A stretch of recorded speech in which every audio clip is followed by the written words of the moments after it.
You can think intellectually in a no-think way. That's the art. It doesn't mean not to have any thoughts at all. It means not to be fooled by thoughts, not to be hypnotized by the forms of speech and images that we have for the world, not to be hypnotized by them into thinking that that is the way the world really is. Don't let words limit the possibilities of life.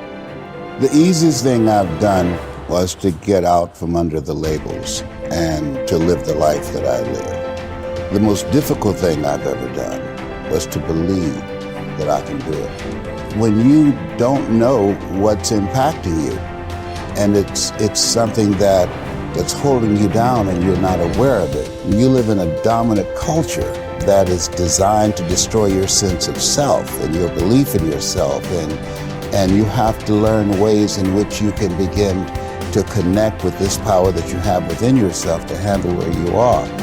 The key is to be constantly in a perpetual process of discovering the truth of who you are and fighting constantly to look for ways in which you can escape the inner conversation.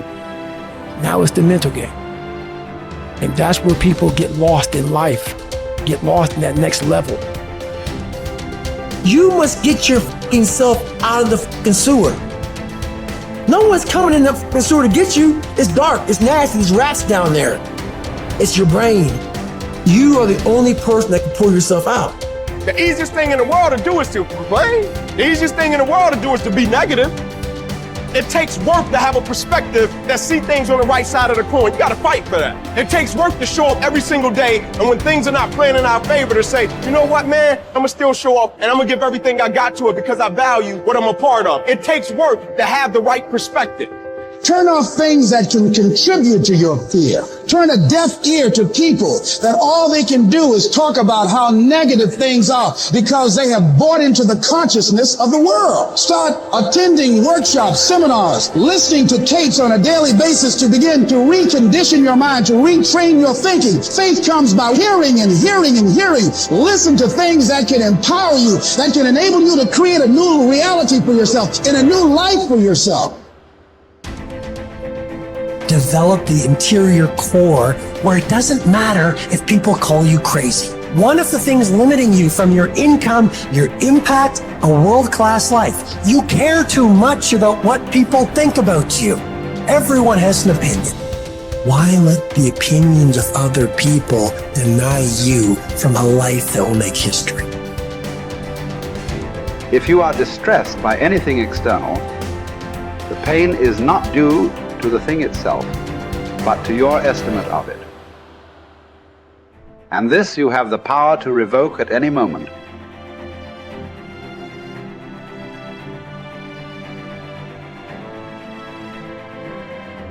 To Epictetus, all external events are determined by fate and are thus beyond our control, but we can accept whatever happens calmly and dispassionately. Individuals, however, are responsible for their own actions, which they can examine and control through rigorous self-discipline.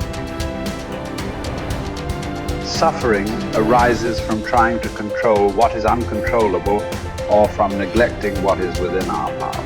As part of the universal city that is the universe, human beings have a duty of care to all fellow humans. The person who followed these precepts would achieve happiness. If you choose, you are free. If you choose, you need blame no man, accuse no man. All things will be at once according to your mind and according to the mind of God.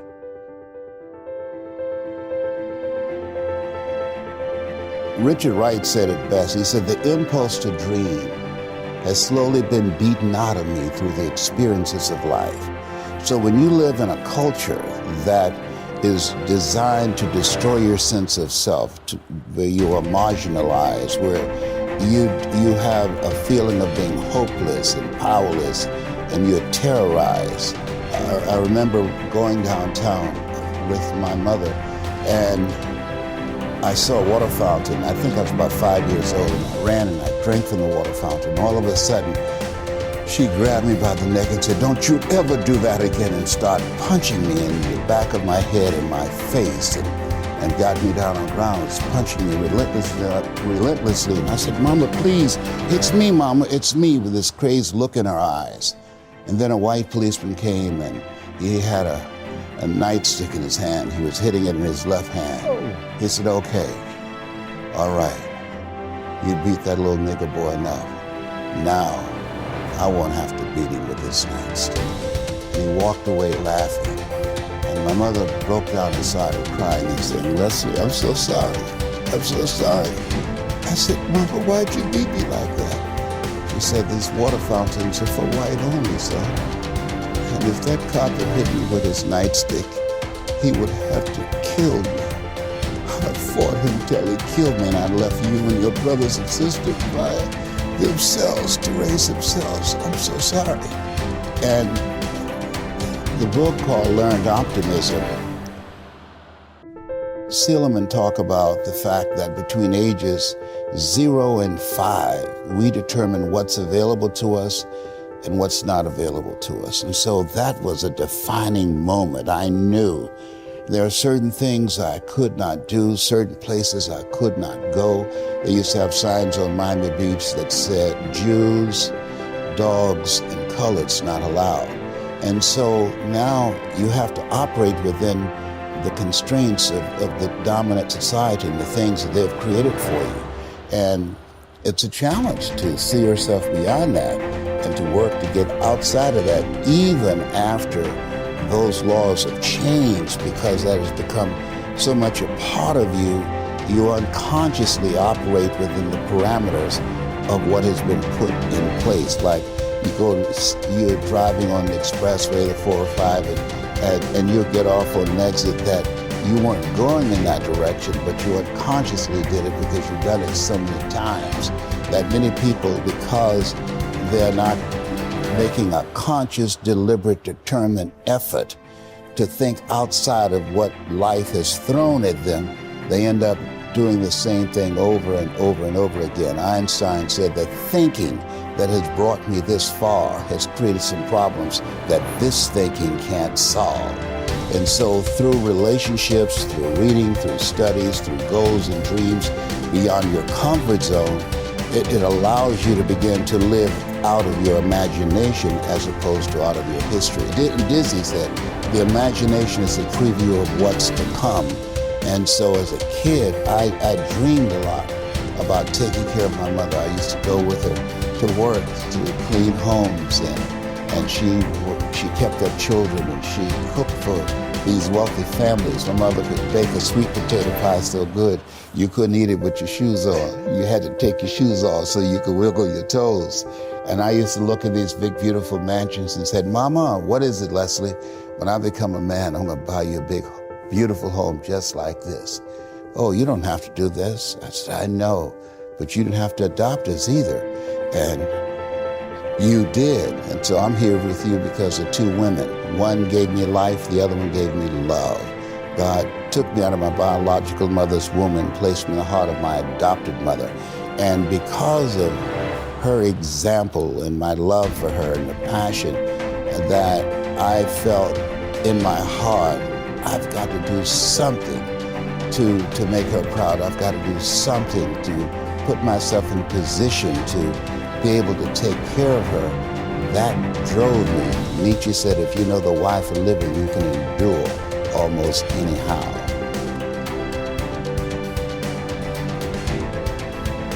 You journey to Olympia to see the work of Phidias. And each of you holds it a misfortune not to have beheld these things before you die. Whereas when there is no need even to take a journey, but you are on the spot with the works before you, have you no care to contemplate and study these? Will you not then perceive either who you are or unto what end you were born, or for what purpose the power of contemplation has been bestowed on you? Well, but in life there are some things disagreeable and hard to bear. And are there none at Olympia? Are you not scorched by the heat? Are you not cramped for room? Have you not to bathe with discomfort? Are you not drenched when it rains? Have you not to endure the clamor and shouting and such annoyances as these? Well, I suppose you set all this over against the splendor of the spectacle and bear it patiently. What then?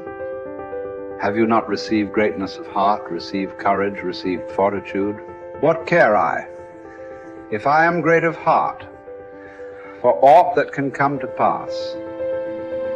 What shall cast me down or disturb me? What shall seem painful?